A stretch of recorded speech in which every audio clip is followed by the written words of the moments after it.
Hey, what's up, y'all? Matt from Deluxe Fab. How y'all doing today? Hey, we're doing an assembly video on a DX44. It's our narrow C2 axle. Kind of what's designed for. High clearance, lower. Pretty sweet. So when you put these tubes in the printed middle housing, short side goes closer to the ring gear. That way the ring gear is closer to the tire, so you can manipulate that bit of clearance. There's more space under the curve for clearance. All right, pretty basic stuff. Get your ring gear. Sorry, pretty basic stuff. Get your ring gear. Get my bearings on here. Got them good and packed up with grease. Remember these open bearings like this, you need to pack grease inside of them. Like push grease through them. Make sure they're good and greasy on the inside. Drop it home.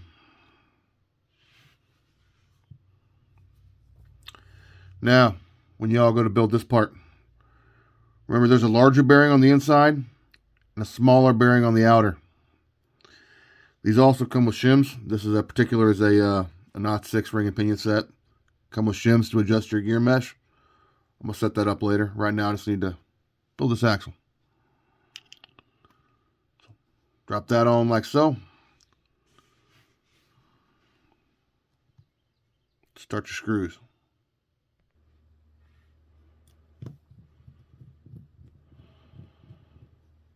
So some of y'all watching this channel as I'm putting the rest of this axle together, what are y'all working on? What are you building? What do you want to see us build? What parts do you are you looking in the aftermarket for and not finding for builds like you want to build? Can't find the parts? Hit us up. We might be able to make them, or we might just know who already makes them. You'll have that sometimes. So we're going to run these down. I just run them down snug with the driver. I'll bring them up, snug them up by hand.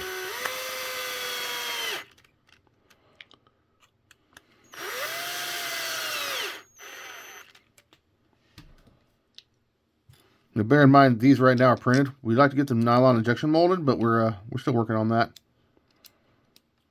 So these are good and snug. Good and snug will work. Make sure you're nice and smooth on there. Sweet. Beauty. Next step. Got this little skid. Boom. This goes right there just like so.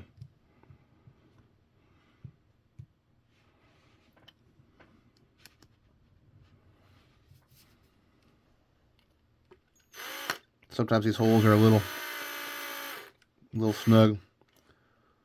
You want them snug when you print these parts. We'd love to get all these injection molded at some point, but it's not quite cost effective yet to do that. I run them through till they kind of just peek out a little with the power driver, just to make my life easier.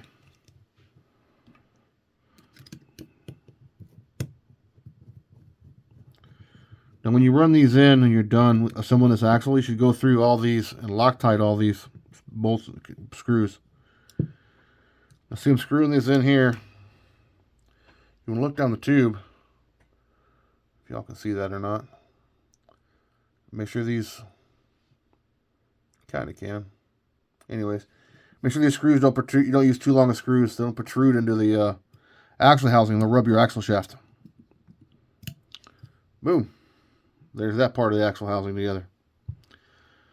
Next, you take your servo. Get it ready. You want the drive side, so this is the top of the thing, and it bolts to the truss, like so. But first, you need to put your servo arm on. If you already have your truck where you can power it up and center your servo before you bolt this on, great. If not, just accept you're going to have to come back and recenter the servo arm later. But for the purpose of, showing y'all what's going on, we're going to do that. So you take your servo, you want it this way on the mount. Drop on your servo arm. Then both of your servo mounts here, they're aluminum. They go on, as you can see here. So that's how that all goes together. You'll take it. See, now when you bolt this on, you can't reach the screw anymore. That's what I was saying. That's why you do it kind of order. So what we'll do next, we'll set that aside now that that's built. And then once you sort out the servo plate, and that's all assembled properly, as you see here, we'll start with your truss. I'm going to drop that on. Now if you go to drop this on and your holes don't line up, because your tubes are twisted a little bit off in your housing, sometimes they'll be, say these are a little that way or these ones are a little that way. You can loosen up there's 4 screws on the other side. You can loosen those up and torque this housing a little bit. There's a little bit of play there to make sure that all lines up perfectly. Once you got that lined up, which I did that before off camera, you have 3 short, like 8mm screws here. There's 6 or 8, I can't remember right offhand, but they're real short. Drop those in.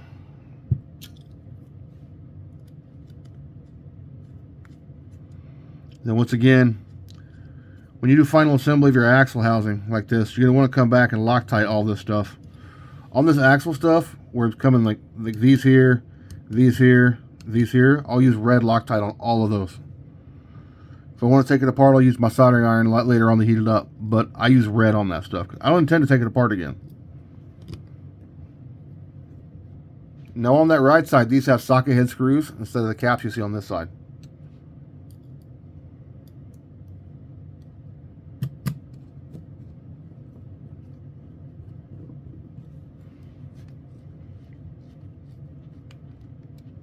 You don't have to monkey torque these things. Good and tights usually work because you don't want to strip them. It's always a good idea to start all the screws first before you torque any of them down. And remember, when you screw it into this tube, you don't have a lot of thread material there, so don't go crazy with it. Bam. Now you got your truss on, got your little skid on. Now we can drop on our plate we prepped earlier.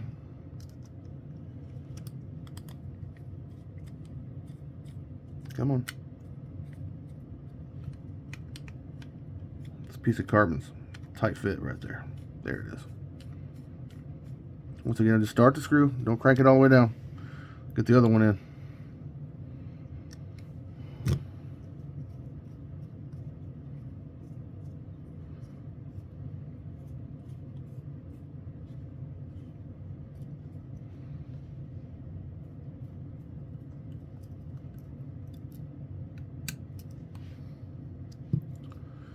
Now there's the main assembly of your DX44.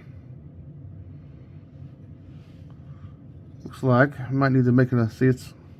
I got a little bit of hangulation right there. It's a little bit of interference. So we're just going to loosen up these 2 servo mount screws. I think that'll let that settle.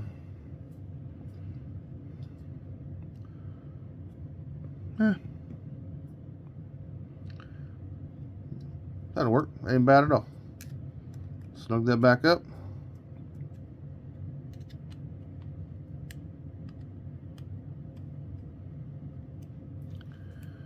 And DX44. Now this one's set up. We're going to use the C-hubs we're using are the 0 degree. We call them with pegs is what they say on the website. They're more or less a kingpin. So when you build your knuckle around it, you never have to worry about losing these screws, and they fit real nice and tight inside of those bearings. I'm going to show you how to install these on this axle. And then as far as the knuckles, that'll be a whole other video we're going to do separately, just because people need that. We're still getting a bunch of questions about how to build, knuckles. 0 degree versus 8 degree versus heavy lowers versus light lowers. All right here. That's the next video I'm going to make here in a few minutes. Now, I like to run about 15-20 degrees. I think they call it caster. So for me, yeah, it's pretty straightforward. About that much. And you can take a look across these, kind of look across it. See if I can line it up on there. You kind of can. You want to line those up. Look across it, kind of like you would have done it, kind of like you would a gun sight. Boop boop. Make those are pretty. Yeah, those are nice and straight. Now, put the screws in the 4 corners. which are going to be short ones. Now, on final assembly, I would Loctite these as well. But right now we're going to go through and I'm going to readjust and mess with things and change the ideas.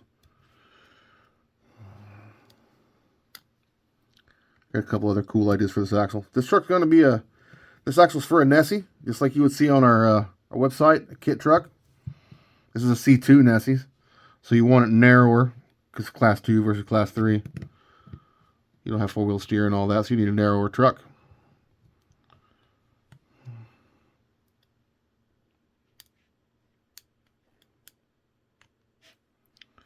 New screwdriver and fresh screws. You don't want to fit together because everything's still tight. So, snag that down. Now you see, if you see that in there or not. See those axles are kind of protruding into the housing a little bit. Now you'll see this. There's a couple solutions you can do. You can just put a washer under the end of that screw right there, and that'll pull that up a little bit. We can't buy the screws. When you buy these M3 millimeter screws from McMaster or any supplier, they come in even number. You know, 6 millimeter, 8 millimeter, 10 millimeter, 12 millimeter. That's the increments they come in. You can't buy them in odds. So we can't buy a screw that's perfect for this. So you can either put a washer under the end or pull it back out, knock that end off with your Dremel a little bit if it causes you a problem. On super lights, where that 7 millimeter inner axle fills all that up, yeah, it's a problem. So you may or may not need a washer here, or to trim that screw down just like a couple of blonde ones. That should be easy fix for you. Oh, next move for this. Now we got our C-hubs on. Roll it up. Got our link mounts. These are pretty standard. We use them on everything. They're listed on the website under a AR60 link mount, but we found it kind of ubiquitous. So you pretty much use it for everything now. It's on these, on the DX44s. It's on the SS Deluxes. These mounts are on our super lights. They're on our super light MOA axles. We use them on everything. Kind of like Frank's Red Hot. We put them shits on everything. Sorry for the camera angle there. Got my giant paw in the way, you can't see nothing.